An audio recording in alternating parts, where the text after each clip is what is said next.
Hey guys, Nuan here. Now I know it's been a while since I've done a spoiler review, but with Fantastic Beasts: The Crimes of Grindelwald having major plot developments, I thought it's the perfect movie for us to sit down and have a nice little spoiler chat. So spoiler warning before we begin, if you're a fan of Harry Potter, then you should definitely check out the movie first. If you haven't made up your mind, you can check out my spoiler-free review. I'll put the link in the description. So let's begin.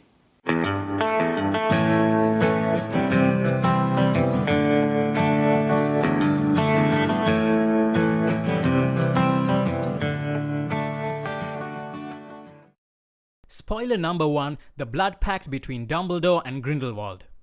We have always known that Dumbledore didn't want to fight Grindelwald.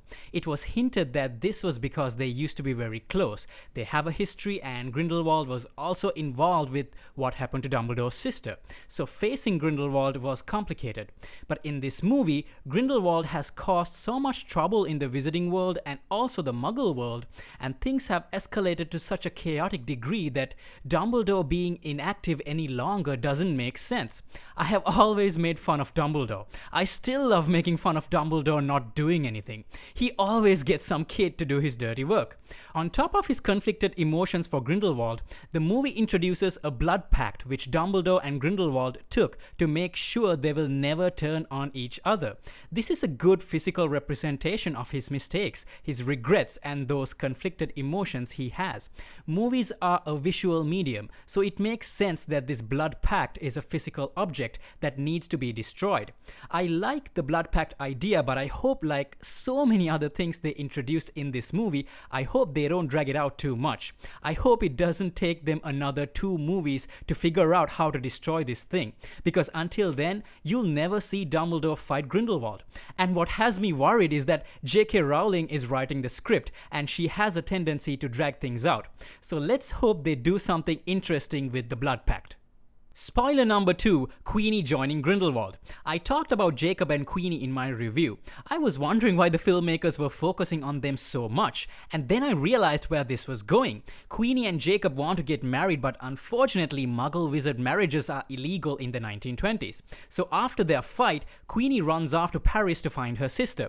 She couldn't find the sister, but this nice lady she meets on the street takes her in. And of course the audience already knows the nice lady is Grindelwald's assistant, who leads Queenie straight to him. So Grindelwald ends up convincing Queenie and so many others to join him. I really liked that. It showed what a good politician Grindelwald was. He can seduce people. People are not following him out of fear. They like what he says. From Queenie's point of view, the current system upholds the ban on Muggle wizard marriages. By helping Grindelwald bring down that system, she believes she can get what she wants. So this seemingly boring subplot built up slowly and culminated in a very emotional scene towards the end where Queenie has a choice whether to go with Grindelwald or not. I really enjoyed the political and these racial discrimination type issues the movie brought up. This is not a kid's movie anymore. So yeah, thumbs up for its adult tone. So spoiler number 3 is the big one. Credence is a Dumbledore. What? At first I felt this was unnecessary. He didn't need to be connected to a powerful magical family. He could have been some random kid who just happens to be extremely gifted. The main story is Credence searching for his mother. He's looking for clues, he's tracking people down. There are hints along the way that he's from an old pureblood family. So finding out that he came from nothing would have been a severe gut-wrenching blow to him.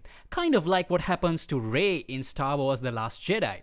But the movie connects him to the Dumbledore family. So let's accept that and see if there's any potential in that moving forward. And the more I think about it, the more positive I feel about this. There's so much potential for drama and conflict moving forward, because now Dumbledore is no longer just fighting his best friend, he's also fighting what could be a half-brother or some other powerful relative in his family. Now the movie doesn't mention if Albus and Credence have the same mother. In the books, Albus's sister Ariana accidentally kills the mother. But what if that's not what happened? Now I understand a lot of people are upset about another Dumbledore. This was never mentioned in the books before. How come Albus Dumbledore never talked about this Credence? Well, he never talked about Ariana either. Albus Dumbledore had a lot of secrets, so even if moving forward he does find out Credence is related, the way this story might end could be so emotionally devastating for him that he simply decides never to talk about it again. Could be as simple as that. Oh, but they're messing with the established canon. This can't be happening. Look, I understand this reveal is going to divide the fan base. Some fans are gonna love it and others are gonna hate it. Me personally, I don't mind small adjustments to the lore and established canon if they can deliver a heartbreaking, emotionally resonating story. It's going to be very personal for Albus Dumbledore. There's a lot of potential here. However, if they screw this up, then I'll be very upset.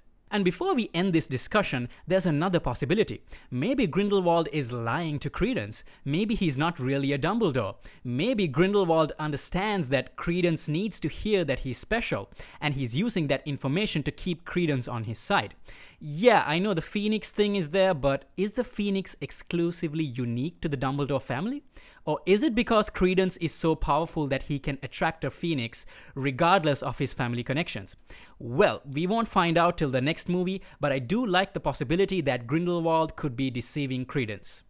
So overall, I like this movie. I think David Yates did a great job. The performances were good, the action and special effects were great. I just hope someone can keep J.K. Rowling focused on the important elements of the story. Make sure she doesn't get sidetracked. Cut out the filler. Or get somebody better. Get Steve Kloves, who wrote the screenplay for the 2 Deathly Hallows movies. He did a great job adapting that huge book. So that's it for my spoiler discussion. I'm interested to hear what you guys have to say about these new story developments. What did you think about Credence being a Dumbledore? Please leave your thoughts in the comments below and don't forget to like and subscribe. Movie Slinger out.